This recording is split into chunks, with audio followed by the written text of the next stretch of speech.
Sneakers and Cleats, the podcast. Welcome back to the Sneakers and Cleats podcast. It is Monday, April 14th. This is episode 187. Don Harris, Matt Roy, Bob Gambert, Javier, everybody along for the ride during an exciting weekend of golf and basketball and all that. Don did not have the best weekend, though. Don, you want to say anything before we get started? Yeah, I just want to thank everybody for their thoughts and prayers. My mom passed away Friday morning, and got a lot of great uplifting messages from viewers and friends and people that are just, followers on social media and stuff. And I'm a little worried that she may have been a Nielsen viewer. If she had a Nielsen box, our ratings are going to tank because she never missed a show. Never missed a show. So She texts you after shows? all the time. I love that tie. I didn't like that tie. So she was an exceptional human being in every way. She'll be missed greatly. But we are relieved that we had her for so long. 87, about 2 weeks after her 87th birthday, she passed. So. And she got to hold her great-grandchild. So. She did. So, yeah. No easy transition from that, but obviously condolences from all of us, Don. So let's get to some more exciting stuff. Subscribe to the YouTube channel, News 4 Fox SA. If you're so inclined, download, rate, review the podcast. Helps us out a lot with the numbers. The Masters was just chef's kiss this weekend. It was absolutely impeccable TV and drama, and Rory McIlroy finishing off the career Grand Slam. I know Bob doesn't like golf, but at least he knows who Rory McIlroy is now. Number 2 in the world. Yeah, there you go. See, I told him that right before broadcast.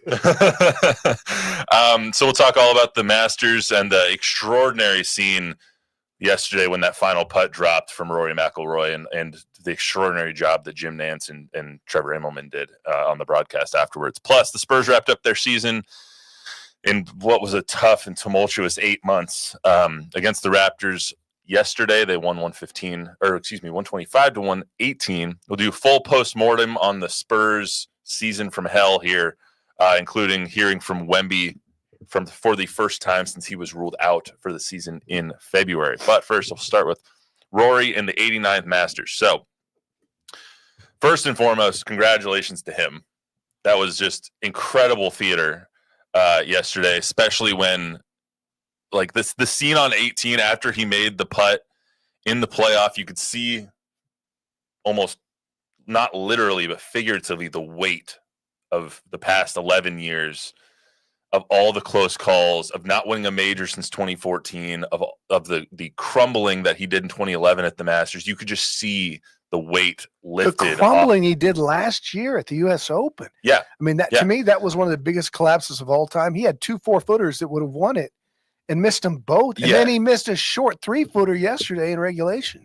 Yeah, I mean, you could just see the relief kind of pour out of him. It was just seeping out of every part of him. It wasn't even relief, and you'll hear from him in a second here. It wasn't even relief, or it wasn't even joy. It was just relief that the pressure was finally off. It was amazing pressure. Yeah, let's hear from Rory real quick. That was all relief. There wasn't much joy in that reaction. It was all relief.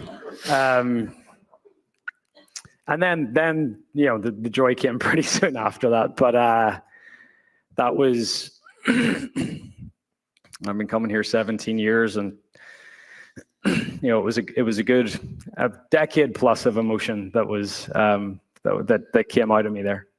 Seeing the moment on 18, it was just so pure. I made the dumbest decision ever yesterday, and I went golfing myself just about the same time that Rory and Bryson DeChambeau teed off. So I was trying to watch while I was playing. So my round went to crap, but it was highly entertaining on my phone while I was watching everything. But anyway, it was just, I got off the course and I got into my car and I was just watching the last 3 holes on my phone. And I couldn't even drive home because I didn't want to miss anything. And he misses that putt on 18. And I'm like, God, no, don't let this happen to him again. He makes the putt on 18 in the playoff. And even I got emotional. I started getting teary-eyed. Jordan, my wife, who doesn't watch golf at all, but likes Rory because of Full Swing and has gotten more into golf because of Full Swing on Netflix, even she cried. Seeing him break down as soon as the putt dropped on 18 made me and my wife emotional. And all of that it was insane. Yeah, it was great. It was almost as good as Tiger's comeback in 2019. Not quite, but it was. Quite. I had a similar feeling though watching yesterday Yeah. with Rory as I did the return to glory and Tiger making that putt in 2019 and winning his first Masters. And I think the missed putt on 18 in regulation added to that. The fact that he had to go earn it again. And by the way, we can talk about, and that's all the highlights usually are, the putts.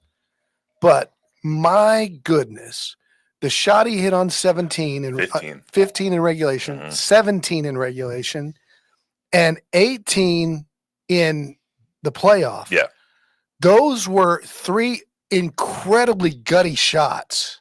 That's the equivalent of having to make a half-court shot in a basketball game, in a playoff game, as the time's running out. It is, they were miracle shots, and they were clutch. Well, it was everything that came into it too. It was the bogey, it was the double bogey to start the round. Yeah. It was the ridiculous second shot that he made on 7 where he sees a gap and he's able to get it onto the green. It was the double bogey in the water ball that he made on 13 when everyone's like, what the hell are you doing? He's the one that laid up and then he still hits it in the water. So everyone's like, oh my God, well, here goes Rory again. It was the entire roller coaster. And on top of that, you have the entire burden that he's been carrying over the last few years as the face of the PGA Tour versus Live Golf. Yep. And then he has to go to Augusta and play the face of Live Golf and Bryson DeChambeau, who has the advantage over him. And Rory's looking for revenge after what happened to Rory at the U.S. Open last year, and Bryson coming from nowhere and winning the U.S. Open, sending Rory into a tailspin that was documented really well on Full Swing. Now you have the rival golf league that you need to conquer. Then you're able to conquer that. You're able to finish off Bryson and Live Golf League. And now you have to play a Euro. You have to play someone that you're so close with in Justin Rose, who had a phenomenal tournament. Yeah. Phenomenal first round, phenomenal fourth round, a little bit of a middling couple rounds in between. The Rose made on 18 yesterday to get to 11 under to force Rory to score was absolutely unreal. Is he not the number one ranked player in the world? Rory? Who is? Scotty. Where's Rose? Actually, I don't know. Because he's always in the mix. Well, he's phenomenal at the Masters. He does a really good job at the Masters. He's finished twice, like 3 times now, or he's finished second 3 times now in the Masters. But anyway, then now you have to beat your Ryder Cup teammate and one of your best friends in a playoff, and someone who also wants to win their first green jacket and isn't going to make this easy on you by any means. And then you have to sink this 3-footer. And just the emotion that poured out of him. And then you get to turn around and you get to hug Justin Rose as the first person that you hug after you sink that shot. It was all perfect. But think about this. You have to sink a 3-footer, right? Why?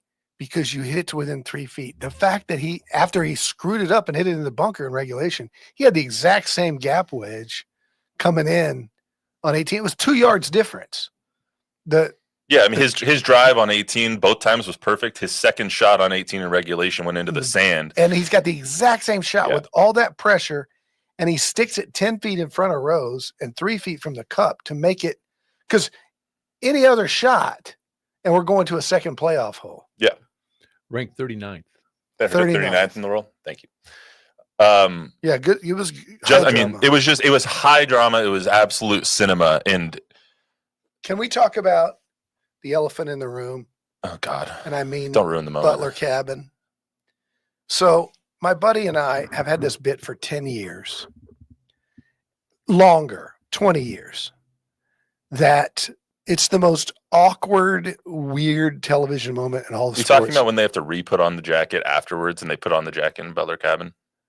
Well, for the first time? When the low amateur, the reigning champ, the defending champ, Fred and Nance are all huddled in Butler cabin to whisper and talk about your round and try to make you cry. And then Fred, will you turn to our great old champion, Scotty? And Scotty, would you do the honors? And then there's always the struggle with the right arm going in the sleeve. They get it on. And then Nance goes off camera so he can go to his script that's written, and they show some highlights. And he's like, it's all really hyperbolic and poetic. And he reads this thing, and you're the Masters champion. And instead of just going off the video, they have to come back to Rory on camera, forced, just awkward, staring straight into a camera, and they tell him, just look into this camera and smile. They come out, and it's the world's most awkward thing. And they don't want to do it. And their lip kind of moves. And then they fade to black. They're smiling. It's always the worst. And of course, last year's Butler Cabin was a disaster with the side-eye amateur guy. Oh yeah, the old what was his name? The guy who played with Tiger on his last round, Neil Shipley. The guy that had the long hair, Yeah, and Neil was Shipley. looking off camera the whole time to see himself on TV on the little monitor on the side. Yeah, well, the low am wasn't there yesterday. None of them made the cut. Yeah, which was weird. I mean, did you see that in 2016 Bryson DeChambeau had to do that? Yeah, he was the low am. I just think it's I like the birds chirping, even though they might be piped in allegedly. The cheap sandwiches and all that goes with it, the tradition. But sometimes I think that it's just a little self-serving and overdone. Well, my least National. favorite thing about that is like I hate that he has to put the jacket on twice. Yeah. Like in Butler Cabin, Scotty puts it on for the TV moment, and then outside during the trophy ceremony, he has to put it on again for the real traditional moment. And you're just like, why? Just let him do it once. Yeah. Let him walk up with the jacket, or just put it on once outside. Yeah. There's a little bit too much reverence for a dang golf tournament. A little bit too much showmanship. I agree with you there. But that being said, I would rather the too much than the too little. True. The Masters is still. It is. It's the tradition unlike any other for a reason. One thing I want to touch on before we move on is Jim Nantz and CBS do an outstanding job at this every single year. And Jim Nantz is one of my idols for a reason. In the 7 minutes that Rory, basically when he was about to hit his putt, to when he made the putt, to when he fell on the ground, to when he entered Butler Cabin, those 7 minutes, 46 words were said by Trevor Immelman and Jim Nantz. There was a 5-minute gap when Rory walked off the final tee. He hugged Justin Rose. He hugged his caddy. His caddy gave him his hat. From the time his caddy gave him his hat to the time he walked into Butler Cabin, not one word was said. Yeah, and it was absolute impeccable sports broadcasting. I looked over at Zach Hedrick. I go, look at the layout by Nantz here and CBS, because it was palpable how it was noticeable that they were not talking. Mm-hmm. I said that to Jordan while we were and watching. It was beautiful. That's what you're supposed to do.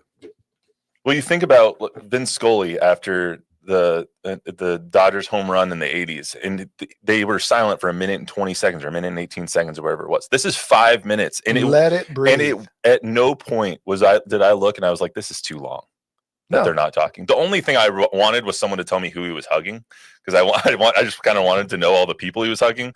But like after he hugs Shane Lowry and then he goes and hugs his Irish friends and he's like, I got to go get myself a green jacket. And he walks into Butler Cabin.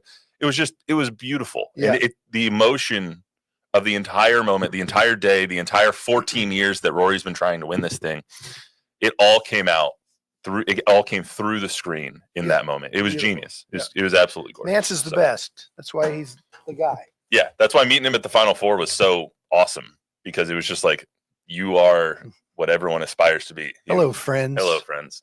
Someone put together a compilation of Nantz saying hello, friends over the past 15 Masters. It was great. Got anything, Bob, of your favorite sport? Mr. O'Brien from Ireland is just wanted to say hello from Ireland. O'Brien here. How are you doing, lads? I don't know if that's really something. Always after me, Lucky Charms. I mean, O'Brien is I mean, you have to have the O on the last name. Fun fact: my ancestors back in the day, I'm part Irish. My last name used to be O'Roy. They took the O off when they moved to Matthew America. O'Roy. Yeah. They took the O off when they moved to America. So you are not a leprechaun, my friend. You're 6'8", 274 pounds. I'm actually 3 leprechauns stacked on top of each other. Yes, you are. So a gargantuan of a human being. O'Brien, if you thanks guys for are looking tuning at in. the camera, it doesn't do it justice just how huge this guy is. Well, yeah, Don's sitting on a pillow, so it helps. So anyway, O'Brien, thanks for tuning in. Congratulations to Rory McIlroy and just a wonderful Masters. Where are they going to have it next year? At Augusta. You ninny. I swear, I hate you. You know what they're going to do? They're going to move the U.S. Open. They're going to move the PGA and they're going to move the Open Championship, but Augusta stays at Augusta. All right, let's go to the Spurs here. So the Spurs end of their season, tumultuous season, tough season for them. They end up 34-48 on the season. They end up beating the Raptors 125-118 yesterday. Before we get into the minutia of the season and everything that came along with all the sound bites that we got yesterday, which were plentiful, give me a quick 2 minutes on your thoughts on the entirety of the season, the 30,000-foot view. Mike Finger, the Express News, kind of helped me along today. I read what he wrote, and his preseason prediction was 34 wins. And that was foreseeing Victor playing all 82, and it was not foreseeing the Fox trade, and it was foreseeing Castle having a good rookie year. And so when you consider that they won that many games with Vic playing as few as he did, and then Pop going out. Fox and Pop going out, a 12-game improvement. I wonder if we would have thought a 12-game improvement with a healthy Vic all the way through would still be good, or would it be disappointing that they didn't make the playoffs? With Fox coming on board and with Castle, I think the surprise. Look, you know me, I'll take all the credit in the world for discovering Steph Castle, wanting them to draft him. I said he was going to be the rookie of the year. I said he was going to be the best draft player in the draft. I said he was going to be the rookie of the year. He was all of those things, and yet he was way better than what I thought he was going to be. The guy is a borderline all-star right now. He is a dominant rookie. And when you think of those three going forward healthy, no matter who they put around them, I think it's another 12 games again next year, if not more. I think they're going to be they're going to be Houston. They're going to be close to a 50-win team and in the top 5 in the West. As hard as the West is. So to put it succinctly, you were encouraged. Very much encouraged by the season this year, despite all of the trials and tribulations. And it, to me, it was, the thing was always Wemby. He was, we got Wemby. We got Castle and Fox. And those two guys, the Spurs could have 3 all-stars at some point. Mm-hmm. And I think they've got, they're close to being a team. They've got the 8th pick, probably. They may move up. Yeah. They may move up. They have a 27% chance to get a top 4 pick, a 6% chance to get the number 1 pick. Yep. Is that correct? Yep. So it's a deep draft. They should get a decent player at 8, a very good player, much better than Dillingham last year. Much better. And their 2nd pick will be closer 15. To 18. Yeah. It depends on how well the Hawks do. No, it's locked in at 15. Is it locked in? Yeah. Locked in at 15. It's your regular season standing. Wait, so you're not disappointed with this season? Well, I'm disappointed that Pop had a stroke and that Wemby had a blood clot and that. So you're like saying, yeah, I'm disappointed, but yeah, disappointed but encouraged.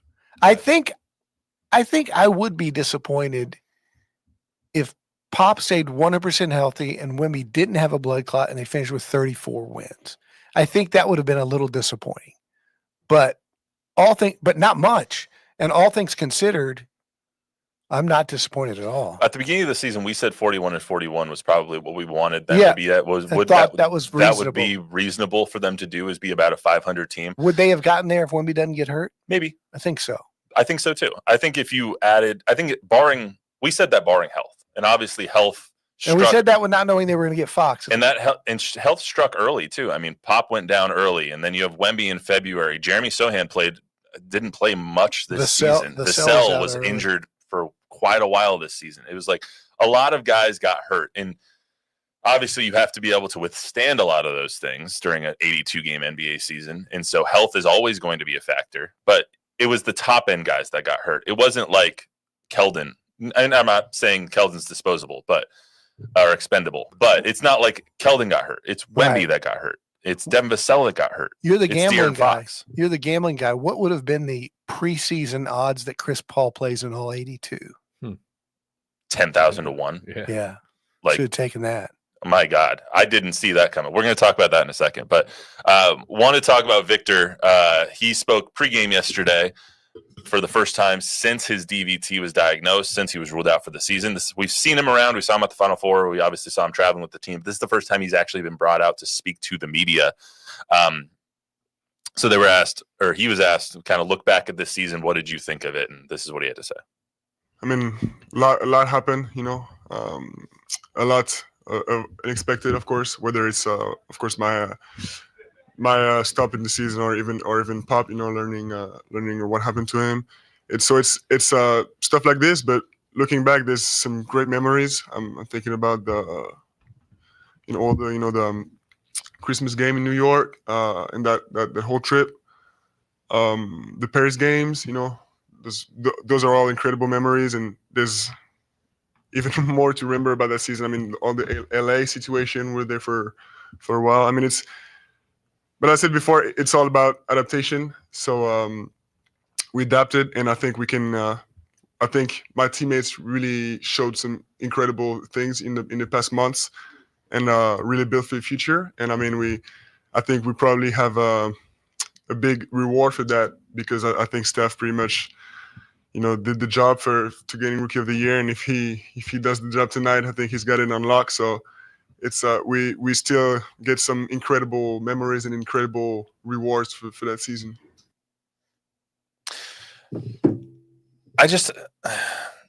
It's hard to look at the season as a success, especially when you see Wemby went out and like all that he had to go through and all that stuff. It's hard to look at it as a success, even though I think it is a success. It's hard to kind of tell my brain that it is.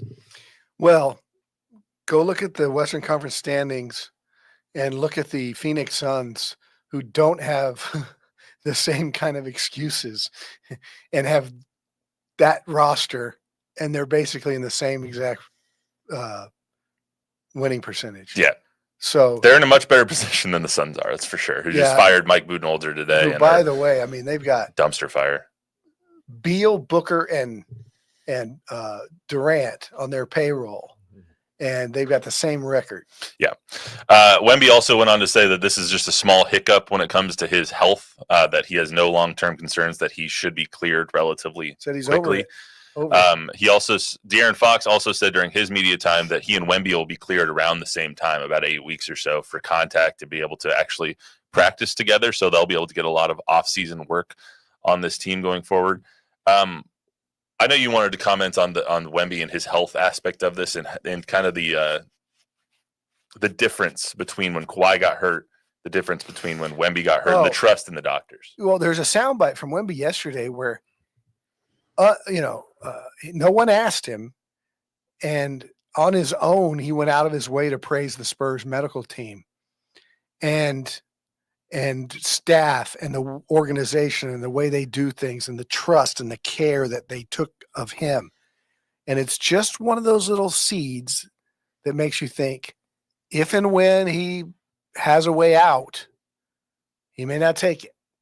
He might be Giannis, stay in a small market, re-up with the Spurs because he believes in the team. There's always conspiracy theorists that, he's going to go to the Lakers, or LeBron's going to buy the Las Vegas expansion team, and LeBron and Clutch are going to take him away, and the NBA is going to want him in a different market. There was a soundbite yesterday that, after we dealt with what Kawhi did and how Kawhi felt like he was treated, for Wemby to go out and say the exact opposite. I trust these guys. I trust everything right here in San Antonio. Hospitals here, doctors here. I thought it was encouraging for his long-term future here. De'Aaron Fox's comments made me think, how big is this offseason for those two and for Steph Castle to kind of get in the groove of things with the three of them? As we stand right now, the three of them are going to be the stars of this team for the foreseeable future. Well, I think De'Aaron's going to be really busy this summer counting his money. He's going to sign a monster deal this summer. He's going to sign a monster extension. And but I think those guys will get in the gym. And the fact that Fox wants to, and that none of those guys, I think it's going to be interesting to see. I would not expect for Wemby to play Eurobasket for Team France. Yeah, that'd be interesting. Not with his injury situation. It'd be kind of a bad look. I think the Spurs would have the say there to be able to say they've always let him. Manu wanted to play while injured, and they say if you really want to play for your country, we're not going to stop you. In this situation, I think they will strongly be encouraged not to. Wemby was also asked about the Pop situation and if he needs to know what Pop's doing before the offseason starts and whatnot to kind of get his mind at ease. And this is what he had to say about Pop. I mean, it's I trust the organization. I trust Pop to make all he can to come back to get his energy back, and I also trust Mitch to grow into that role. So it's I think we're in good hands. We're supporting each other all throughout the organization. So I don't know. It's something I'm ready for anything, and I know the organization will do the good decisions. Got two questions for you off that soundbite. One Pop, one Mitch. One, you've covered this team for a really long time. I want you to put on your look into your crystal ball here. How fast of a timeline can people expect for a Pop decision, I'll put it for lack of a better term, on if he'll be back? I think it could go all the way up to the start of training camp. I think it could go into next year again, just like we just dealt with this year. I do. So you think that like by November, by Christmas next year, we could still not have a decision on whether Pop is going to return to coaching again? I think we could, and I think that would surprise some people because he's that stubborn. He wants to do it. He's working his butt off to come back. He's not going to come back until he's ready. If he's not ready by the start of the season, I don't think that necessarily means in his mind that he won't ever be ready and therefore would just give the Spurs free reign to hire somebody else. I thought, first of all, don't go where you're going. I know where you're going. First of all, he's going to make the decision. He's going to make the decision whether it's him, and if it's not him, he's going to make the decision on who it's going to be. That leads me to my second question. The little comments in there of Mitch will grow into that role made me and you both perked both of our ears up about, is this Mitch's job to lose? Well, it made my ears go, play it again. Can you play it again, Javi? This is how I took it. Yeah, it's I trust the organization. I trust Pop to make all he can to come back to get his energy back, and I also trust Mitch to grow into that role. So it's okay. I think I also trust Mitch to grow into that role. So if you're Wemby, right? If you're the Spurs, you probably have discussed, and if you're smart, everything with your franchise player. Mm-hmm. Like, what do you think? Wemby. I think it sounds to me like if it's not going to be Pop, that it's going to be Mitch. And I wouldn't have said that until I heard that soundbite. I thought, just like everybody else, that the Taylor Jenkins, the Steve Kerrs, the Mike Budenholzers, not in particular, but those people, really good, high quality head coaches might be on their radar if Pop decides not to come back. In hearing that, it makes me think that Mitch is the guy if it's not Pop. I agree. That's what it made me think as well. And when you hear the reverence that all of the guys spoke about with Mitch, like they loved Mitch, and they do love Mitch, and the job that he did can't be understated this year because this is not a first-time head coach situation that you were put into. Like everything that could have went wrong for you guys. I mean, between the fires in LA that disrupted that road trip and disrupted all the stuff down there, and Chris Paul needing to take care of his family and all that, to Wemby going out, to De'Aaron Fox's finger, to just everything that you guys had to deal with. He's learning. He's learning too. Yeah. He made. I had some criticisms of him at various times with rotations and such, but I think he did grow. He got a little more backbone in benching guys when they were completely moronic. There was at some point he felt empowered. Yeah. He eventually felt empowered to be able to coach the team kind of how he wanted to coach There was a moment a few weeks ago where Steph Castle wasn't playing great, and he benched Steph, and Steph wasn't in for the last quarter, and somebody asked him about it, and he did not like go around it. You know, he did not protect Steph. He said, "No, I just wanted somebody in there who was going to make it, not making mistakes." He said, if you're making those mistakes, you come sit next to me. Basically. That's right. Which was good. So you guys are saying you think that Mitch has proven himself? He's earned the job? No, that's not what I'm saying. I'm saying it sounds to me like Wemby wants him. That's the most important thing. Yeah.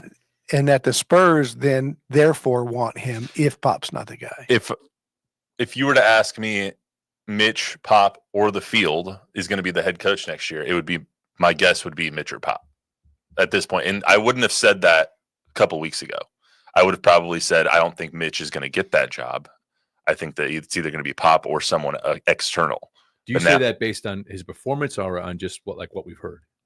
I base that on the players' affinity for him. Yeah, I based that on what we've heard from the players and their comfort level, and the fact that, like, when you look at the season as a whole, he didn't do a horrible job. Like, when you take out basically the top two players on your team, when your third best player on the team is dealing with an injury basically all season, then the fourth best player on your team is dealing with an injury all season, it's hard.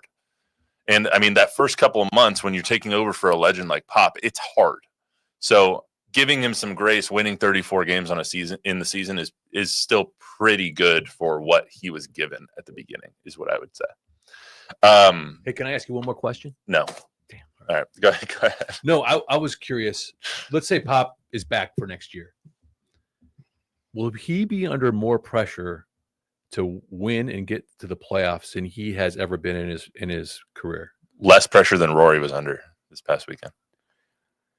I would say the answer to that question would be no, because I think when you had Tim, Manu, and Tony, and you were always winning 56 to 60 something games, there was always pressure to win. I remember so many training camps and preseasons where the mantra was championship or nothing. If we don't win a championship, the season is lost. And that was 03, 04, 05, 06, 07. Then it kind of fell off 8, 9, 10. Came back around 12, 13, 14. But he will have pressure to win, to make a giant leap forward with those 3 stars now. But I would also expect that if Pop does come back, that Mitch is on the staff and is at that point the heir apparent. If not the head coach in Phoenix or somewhere else. Correct. Yeah. I would expect Mitch at this point to be the heir apparent for Pop after what we saw, after what we've heard, after all that. I think that's kind of the lot that the Spurs have for him at this point. Yeah, I can see that. I want to make. I mean, do you think other teams have looked at his performance this year and say, "Hey, we'd like"? Yeah, he's going to be. He had interviews before. He's going to be a head coach in the league. Yeah, he had interviews before for sure. I want to talk about Chris Paul and Harrison Barnes here before we move on. We'll do a lot more Spurs talk. Zach and I will on Thursday.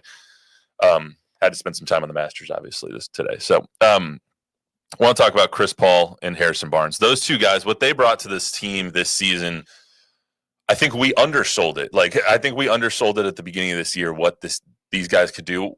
Obviously, we looked at Chris Paul, and everywhere he goes, he improves the win total. And improving the win total from last year was important this season because eventually players have to learn how to win. Eventually, players have to learn how to be the adults in the room. And by bringing in the 2 adults in the room who played 82 games this season. Yeah, amazing. Chris Paul, Harrison Barnes, Julian Champagnie played 82 games this season. Steph played 81. Becoming the first 3 players since 2001-2002 season for the Spurs to play in every game in a season. I mean, it's just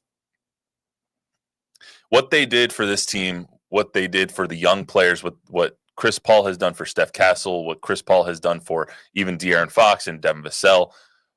It can't be understated what they did. Well, and it was can not be what I overstated. It can be overstated. Well, they didn't make the playoffs. They didn't win, 25 more games than last year. I'm an old guy. And I remember when 82 games is what you're supposed to do. Yeah, but that's not the game we live in now. I know. That's not what we do now. But it's not like the 500 games is impressive. He's 39. Chris Paul's 39 years old. It's impressive. There's no doubt it's impressive. It's the most games any by a but player of his age in NBA history. But it's okay. But it's quantifiable. Okay, then that makes it very impressive. I'll stand corrected. But it's also, you go back and you look in the 80s and 90s and up until Pop invented load management with Tim Duncan, guys played in 78 to 82 games every year. Yeah. All the time. You didn't take a game off to rest. It just wasn't done. And so if you look over the course of history, playing in all 82 games, even at an advanced age, now not Paul's age, because that's Harrison Barnes, and it's a little less impressive. Julian Champagny, it's much less impressive because he's younger. Yes, I get that. Yeah, it's just, let's not overstate that they did some Iron Man feat. But that's the subhead here for me. For me, it was the influence and what they kind of did for everyone else on the team. Like them amazing. Being those veterans. And setting that example, get your butt out there and play, you're earning a paycheck. Yeah. I mean, Harrison Barnes, I think, made a little bit bigger of an impact just because he had a better year. He was a more impressive player on the court this year. So good. And he's going to be back next year.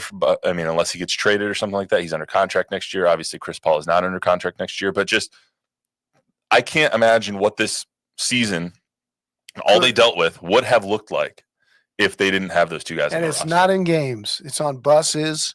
It's on airplanes. Practice. It's the way you dress. It's the way you talk.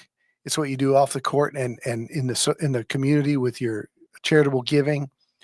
The lesson that Steph Castle learned coming into the league, not knowing anything about being a professional athlete, the fact that Chris Paul and Harrison Barnes were his example in his rookie year will pay dividends 6, 7, 8 years from now. Let's hear from Chris Paul, Harrison Barnes before we get out of here. No, it's wild.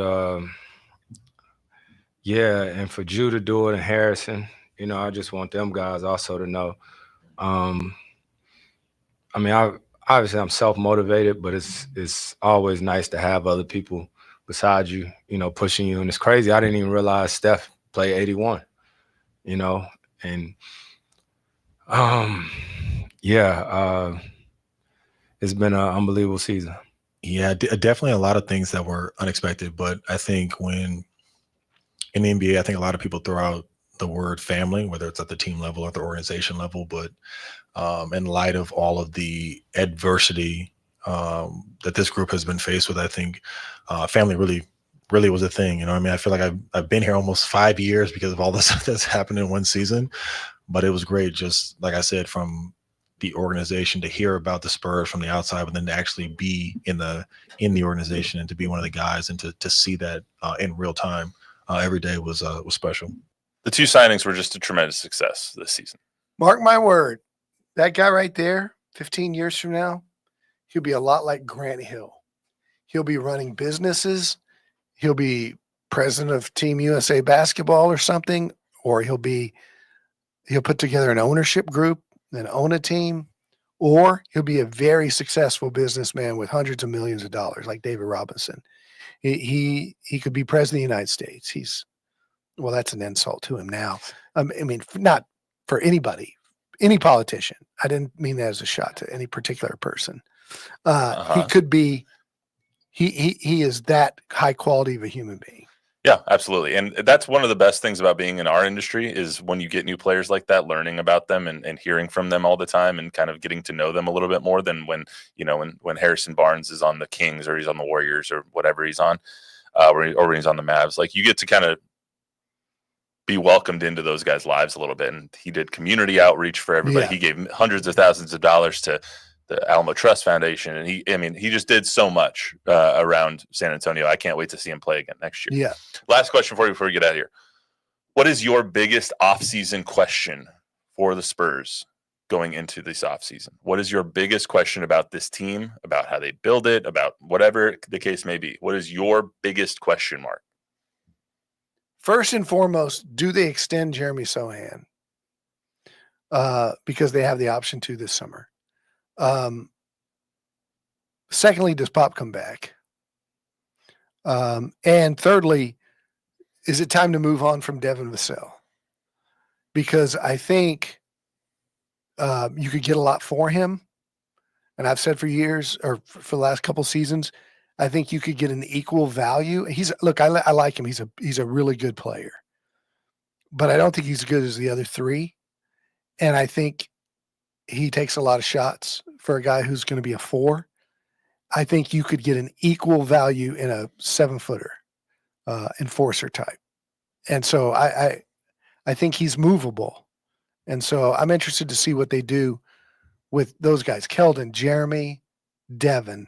I think Malachi is probably not going to get extended after not playing much at all. So I hope Mamu comes back. He's going to get a deal somewhere. You won't be here Thursday, so I'll ask you this now. Do you think that Devin is involved in a trade that that the Spurs make a huge trade this offseason?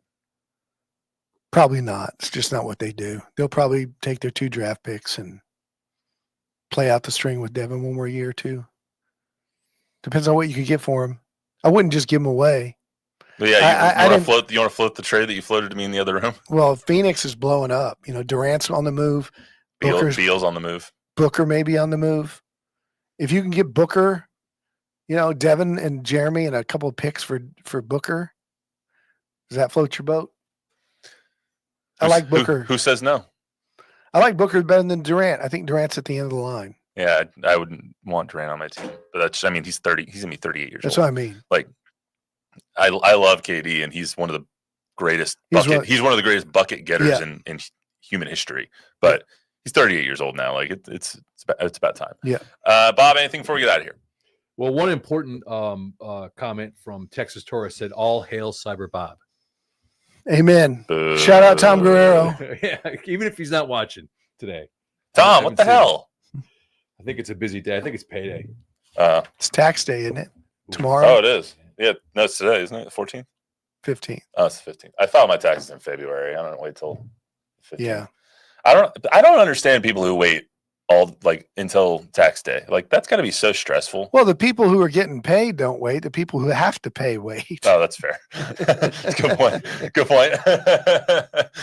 That's the wisdom of Tom somebody Harris who has to pay. All right, well, that's all we got for today on Sneakers Cleats Podcast. Remember to download, rate, review, subscribe, give us a 5-star rating, tell a friend, tell an enemy. Zach Hedrick will join me here on Thursday to talk more Spurs. We'll see you then.